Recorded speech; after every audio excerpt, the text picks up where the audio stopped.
Ayan. Tingnan mo ang outfit ni Nanay early this morning. Ulingit. Legit talaga bundokira si Nanay Aling. Sino sa inyo dyan makapagsabi na sa ganitong uri ng buhay masaya ba kayo? Sa akin mga palangga, masaya ako. Dahil gusto ko ang ganitong buhay, simpleng buhay, masayang buhay. Na maging bundokera ako, pagtanda ko, at masaya ako makita yung pananim ko. At saka ako ang may akda ng buhay, gusto ko ito. At siyempre, masaya. Tika muna, nauuhaw ako.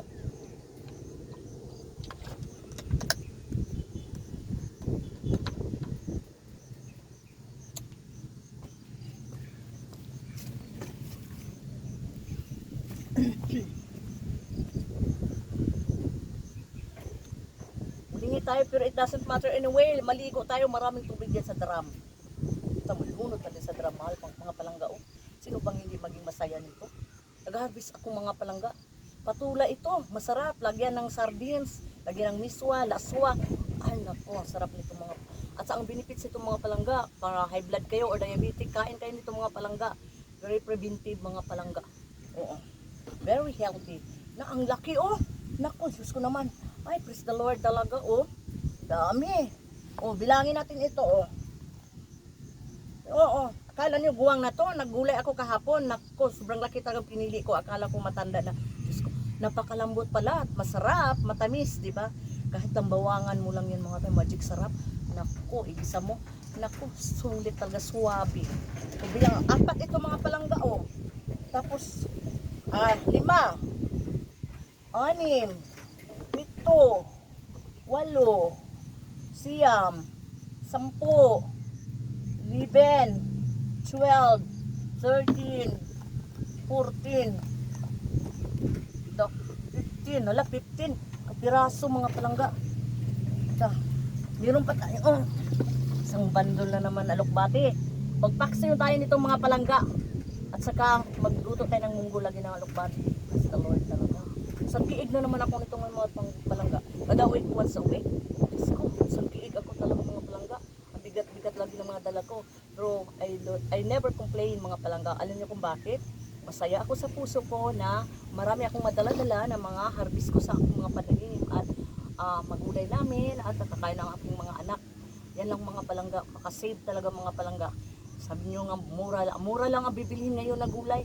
Oo nga, mura nga. Pero paano kung wala kang pera? Paano ka makagulay? Paano ka makaluto, makakain? Diba? Very healthy ang pamilya mo dahil kahit wala kang pera, makaluto ka mga palangga. Ito pa, ito mga palangga. Ang background ko kasi ngayon dito, yung mga kamatis ko bago kong gipunla. Sana mag-success. Iwan ko ba? Ang lakas ng ulan. Ayaw ng kamatis ng gano'n. Nakita ko ang iba na nalalanta pero it doesn't matter anyway. Yung kamatis na hindi na nag-success, we gonna replace that one. Papalitan natin until nga hindi talaga tayo susuko. Punla. Tanim para later on, sooner or later, we gonna harvest a lot. We gonna have a massive harvest and we gonna save a lot, di ba? Mga palangga, ito pa, mga palangga. Sinong nakakilala to? Very slimy, but then yummy and healthy. Masabi mo, bakit gusto mong saluyot? Aha. Gusto kong saluyot dahil ang saluyot, very slimy. Very yummy and healthy. Alam niyo kung bakit? Healthy itong mga palangga. Pang detox itong mga palangga. It will cleanse, flush out all those toxins, free radicals that entered your body. Yan flush out. Mga palangga, ilalabas niyo mga palangga. Kung kakain kayo nito, kung asthmatic kayo, yung plema, ilalabas niya mga mucus, mga palangga, isang katutak dyan, kakain kayo nito mga palangga. Kung high blood kayo, mga palangga, kain din kayo nito mga palangga. Saka bukod yun, busog kayo nito kasi masarap. Subukan niyo kung hindi kayo nakakain nito, masarap ito. Ipaksi ko lang itong mga palangga. Naku, ang sarap talaga pagpakso, lalo na kung bahaw yung kanin niyo. Diyos ko, ubos talaga yung bahaw mga palangga kasi sa kaldero pa yan. Ito rin mga palangga Ang dami ko rin harvest na talbos ng kamuti. Favorito ito ng anak ko mga palangga. Isalad namin ito mga palangga. Sukaan lang. Lagyan ng mantikado, mga lamas, sibuyas lang. Naku, sarap talaga itong mga palangga. Pwede na itong ipang sigang. Pwede rin itong ipang laswa. O di ba? Kung anemic kayo, kain kayo nitong mga palangga. Di ba? Oo. At saka very nutritious ka no? Para sa mga anemic dyan, kain kayo nito. Yan. At saka meron pa tayong talong, konti lang talong natin mga palangga kasi hindi pa nagbo-boom. Ang dalawang area ko shutdown talaga sa ulan. Sirang-sira talaga, konti lang natira ko. But it doesn't matter anyway, meron pa itong na-harvest, 4 na piraso. Kaya atong naisigang yan. Oo. Yan, ito ang puso ni Aling. Ang aking puso ay dalisay. Ang aking puso ay mapagmahal. Ang aking puso ay mapagkumbaba.